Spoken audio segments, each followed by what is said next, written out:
Welcome back, Harbor Hawks Nation, to another episode of the Parking Lot Preview. I'm Mike Maynard alongside Matt Coates, back here on a beautiful Sunday evening, ready for some baseball. The Hyannis Harbor Hawks taking on the Y-D Red Sox at McKeon Ballpark. Matt, we didn't get to play yesterday, but getting to play tonight should be a good one tonight. For sure, taking on the Y-D Red Sox, still the top team in the Eastern Division, going to be a formidable foe. We saw them July 3rd and 4th, split that series. It's a very good team. But Mike, very interesting couple of days for the Hyannis Harbor Hawks. One game in 3 days, you don't see that a lot in the Cape Cod Baseball League. Very interesting to see how that affects maybe team strategy, maybe a little bit more willing to use the bullpen here, and maybe, hopefully, the guys are well rested mentally heading into this affair. Should be well rested. Yesterday got the off day due to rain being in the forecast for most of the entire day. And then today, obviously, blue skies, sun, clouds. It's all rained out. Clouds did not show up to the ballpark today. But Hyannis coming off a tough loss to Bourne just a few days ago. Going to need to bounce back. Hopefully that off day helps. Not a planned off day, but an off day nonetheless. Maybe get that reset. I know I went to the movies. I don't know what the players did. Hopefully got some good food. I don't know. Harbor Hawks coming in at 13-9-1. You mentioned it, Y-D at the top of the East, 15-7. So two great teams. But Matt, that game against Bourne a few days ago for the Harbor Hawks, a tough loss. Walk me through what kind of went wrong there. Yeah, you look at that game, all you need to know is that the Harbor Hawks got one hit. They only got off one hit in that game. Obviously got shut out in that affair. It was a tough loss to Bourne. They had 9 hits offensively, 4 of which went for extra bases. That's just not a recipe for success, getting out hit that much. The Bourne pitching staff was phenomenal. Our pitching staff, not their best game, not a terrible game though. It was a 6-0 loss. Just one of those games where things weren't clicking for the Hawks. Then the weather got unfavorable. The game didn't get canceled. We didn't win a full 9, but weather wasn't great. And then tempers got high towards the end of that game as well. So just one of those games you got to flush if you're a Hawks fan. Yeah, definitely. Coach Carricker definitely said this was a game to forget. Move on. Got the day off. Moving on. Here we are. Y-D taking them on tonight. Y-D though, coming off a tough loss of their own. They played the Orleans Firebirds, who we were supposed to play last night. If you look at our paper here, I was writing the preview for yesterday, getting us some notes. They kind of carried over. The Firebirds writers, I looked at their website. Shout out the Orleans Firebirds website, the writers. They were calling it the biggest win of the season that they had, or of the summer, I should say, against the Y-D Red Sox. Orleans was tied heading into the 8th inning and put up 6 runs in the 8th to take a big lead. All 6 runs came with 2 outs in the inning. Y-D ends up losing that game. That's a tough one. It is. Tough one to lose. The Hyannis Harbor Hawks. I've seen a lot of games like that where you're tied or up, something like that, going late into the game, and then it all kind of falls apart at the end. Tough way to lose for Y-D, especially at the top of the East. That's an Eastern opponent for them. Orleans looking for a playoff spot. They come away with a loss.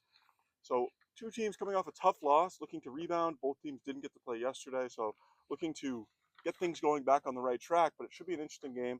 Pitching's going to be huge tonight. We'll get into that in a moment. But, Matt, you mentioned it earlier. These 2 teams played on July 3rd and July 4th. Walk me through what happened through that game. I guess we'll talk about the 4th of July because that was the most recent game, but both games do matter in this. It was a split series. Both teams played well in both games. Walk me through what happened. Yes, we'll start with July 3rd. I believe the final score of that affair was 4-2, Mike. A game we were getting no hit heading into the 9th inning. Then you saw back-to-back home runs. Alex Lodis, top of the 9th, off over the wall. Wallace Clark, over the wall, very next at-bat, gave us some life. 4-2 affair. Michael Natalo hits a double just off the wall. Then I think the next 3 Harbor Hawks batters went out in order. So a game that got me excited after watching 8 innings of pretty tough baseball when your offense isn't firing. So that was a very interesting game. That parlayed into an epic victory on the 4th, Mike. That was an 8-7 victory. Mahiva Aloy went deep 3 times against us in that game. Phenomenal player who, luckily for us, has gone home now, no longer with this Y-D Red Sox team. But even so, with that offensive output, we were able to squeak out an 8-7 victory. Huge to beat such a good team, and huge, especially when you go against a superstar who's just mashing. Of course, yeah. And Mason White came through in that July 4th game, 4 RBIs of his own, 4 of the 8 runs driven in by him alone. So looking for a big game out of this team overall, but maybe Mason White has this Y-D Red Sox number. I don't know what we're talking about here, but Mason White could have a big game tonight. We'll get into player of the game picks. Haven't made a selection. Sorry, Mason. But yeah, tough game in game 1. Bounce back, have a good game in game 2. Hopefully maybe learn something from that first game. They were able to carry into game 2. And now, you mentioned it, Mahiva Aloy's gone. That's Thank a lot of goodness. runs that they were putting up off of one guy. Mm-hmm. Maybe that helps tonight. Maybe helps come away with a win. But big part of that's going to be pitching. Yep. Pitching tonight for the Harbor Hawks, Jason Reitz, 6'9". He's That's tall. Quite the tall human being. Right-handed pitcher out of St. Mary's. He's got 3 appearances on Cape. One of those came pitching for these Y-D Red Sox. So this guy knows. He knows something. I don't know what he knows. Revenge game? But revenge game for him right now. He got released after 1 start. Yep. That's all they gave him. 1 start? I mean, Ridiculous. you have a bad day. Boy, he could have woke up on the wrong side of the bed and got cut just because of it. Yep. Anyways, so far, he's got 2 starts on Cape. 1 with the Y-D Red Sox, 1 with the Harbor Hawks today, for a total of 9 2/3 innings, under a 4 ERA at 3.72 with 8 strikeouts, 7 walks, and 8 hits allowed. Uses that big frame to get high velo on those pitches. But yeah, big revenge game for him. Jason Reitz should be in for quite the matchup tonight against his former team. Maybe he knows something again. Maybe he's talked to these coaches, knows how they like to approach certain pitchers. I don't know. We'll see tonight. Jason Reitz should be in for quite the interesting matchup because he's got a guy on the on the YD side in Braden Oswalt. Matt, he's quite the pitcher there. Quite the pitcher. 6'3" right-handed pitcher from Kennesaw State. 0.54 ERA on Cape. I talked to our resident pitching expert, Nico Sharp, in the booth earlier, and he was telling me this guy, true 4-pitch mix, what really works for him is he throws that 2-seam fastball, and he sets it up on the outside. So he's just freezing batters because it's coming out of his hand, and like, oh, it's a fastball outside, easy ball. Nope. Sneaks right on in there for a strike. And he has a changeup that'll drop, and then a slider that'll fall away from you. So you have those pitches all set up on the outside part of the plate, and then once you get used to that fastball and that changeup, he's going to mix that slider in there, have you reaching out over the plate, looking foolish. So a great pitcher who has had great success on the Cape. 12 strikeouts and only 6 walks allowed in those 3 starts, giving him such a low ERA. Phenomenal pitcher. Going to be tough. Hopefully we can get to him early.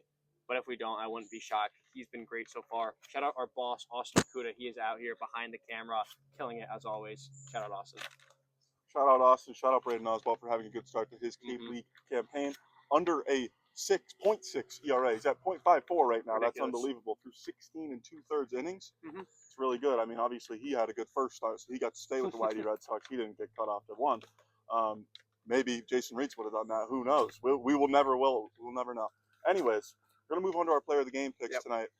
I haven't really thought about it, so I'm going to kick it to you. I'm going to give me a second to think. Hopefully you're okay with that. I'm so okay. Let her rip. My pick has been locked in for a few days now.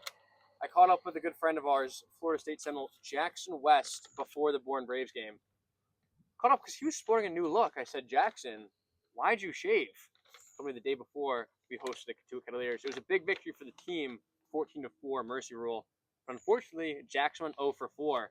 And in that 0 for 4, just strike out to a position player. He told me, I can't be going 0 for 4 and striking out to position players. I need to switch up. So he shaved, was out of the lineup in that Bourne game. Today, he is in the lineup. I believe he's behind the dish today. So look for him to see how that new look helps him. I think the new mojo is going to be good. He's going to be feeling good. That aura from the strikeout to the pitcher, to the non-pitcher is gone. He's going to feel good behind the dish and in the batter's box. I'm calling official prediction 2+ hits for Jackson West tonight. 2+ hits for Jackson West. Maybe some confidence that he can gain from that new look tonight. Who knows? I've thought about mine. I'm going to go with Jason Reitz. I feel like him having that knowledge of that coaching staff for Y-D, getting that 1 start for them, I think it's going to be a pitcher's duel tonight, honestly. Wow. I do think Braden Oswalt, we mentioned, under a 1 ERA. And Jason Reitz has had a lot of success so far to start his Cape League summer.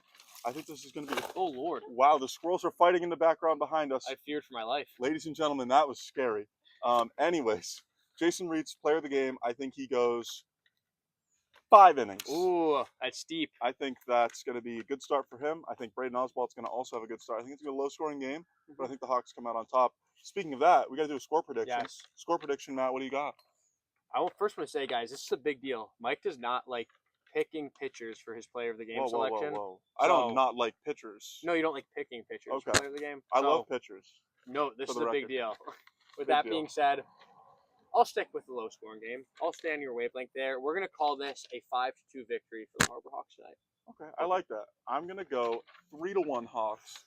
I think very low scoring, not a lot of runners on base. These pitchers are going to have a good game, and I think we're going to come out on top regardless. Beautiful weather, beautiful day. Come on down to McKeon Ballpark if you can. If you can't, check us out here on YouTube.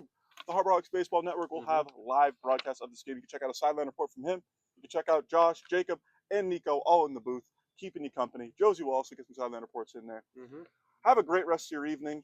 We love you. Thank you so much for watching. We'll see you next time. Go Go Hawks. Hawks.